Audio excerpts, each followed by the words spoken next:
So, if you show me your interest in this topic of fasting, then I will know to continue interviewing people. But there is so much that I still have to share with you on the topic of fasting. I have been, as I had mentioned in the beginning of this year, that I have five practicing doctors whom I'm following their research and all, who have talked about fasting. Then I have, in parallel with the interviews that I am doing on fasting from all people from all walks of life, and then I have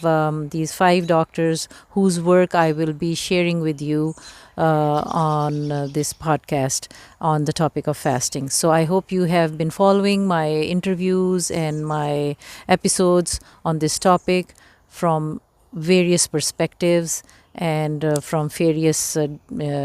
backgrounds